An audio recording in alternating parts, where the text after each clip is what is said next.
Thank you for having me. There's two types of learners that didn't make it. On the one hand is those ones who opted to not continue with education last year and not proceed with their matric studies, and those who attempted and didn't make it. Do we treat these differently? Well, each case to its own, and I'm glad that you separated them, because they both have their own circumstances and reasons. The one who attempted and did not make it might be feeling a little bit more at this current in time hard done by because of the circumstances that they had to write. And the other one might be feeling that, look, I knew this might happen, the circumstances did not allow me, and therefore I took good decisions by not attempting. However, at the end of the day, it is a fact that we need to help them to move forward.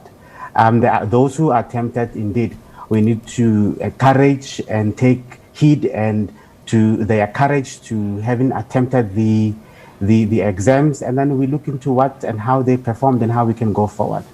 What form should this assistance take? Information is very important.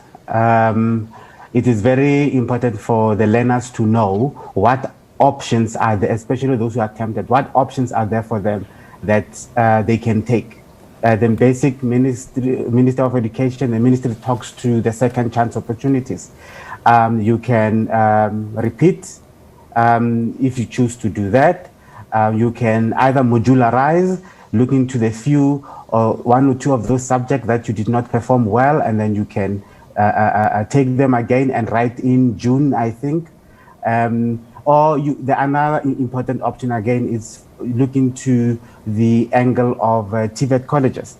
TVET colleges offer a vast programs that the learners, the pupils and the students can take up. It's just that we are not focusing a lot on them. Not all of us are academically inclined, and some of us are more practical, more hands-on. And you find that there might be programs in TVET colleges that we can actually take up. It is very important for the parents, it is very important for the students themselves to be very honest in this point in time and to be as realistic as they can. What is it that I can achieve? And what is it that I would have loved to achieve? There need to be a marriage between the realistic dreams and the unrealistic dreams. Professor Tabane, in a world that glorifies academic achievement, how do both students and parents make peace with what you've just said, that sometimes your child is not that way inclined? Look, the importance of life orientation educator, the educational psychologists, both in private and more so in the district, are there to help the parents to be able to marry, and the learners as well, to be able to marry their own potential and their own capabilities. Look, there's three things that are very important here, and then they need to be communicated. Desiree, you are a wonderful, astute communicator. You don't say like I do when I speak.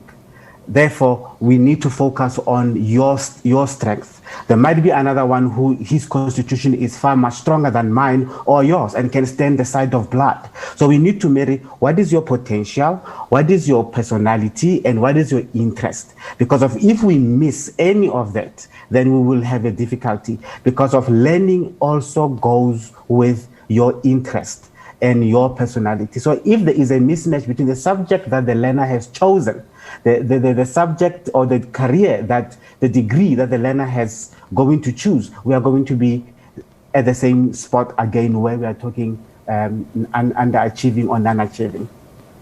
So our conversation this morning is about students who have crossed the hurdle, but there's another segment, another grouping of students, the grade 11s, who also struggled in 2020 to acclimatize to the new normal, and they're now into their matric year, and there is so much uncertainty in this year. How do we best cushion the pressure matriculants are going to go through with expectations on their shoulders? More so that focus was on the matrics, because even this year, it is the matrics who are going to school every day, and then we are forgetting that, by the way, we need to prepare the next cohort that comes in. So the education system, the school system that is astute in knowing in how to prepare for their learners for the next grade, it's very important. Here we are talking commitment of the principal, commitment of the school in its entirety, and the commitment of the parents for them to know that there is always the matter of tilling the soil for this grade that we all focus on in the last year of their learning. That all important conversation around mental health during this time. Thank you so much for making the time to speak to us. Thank you, Motshekga. Professor Ramodungoane Tabane is the chair of the Department for Psychology of Education at the University of South Africa.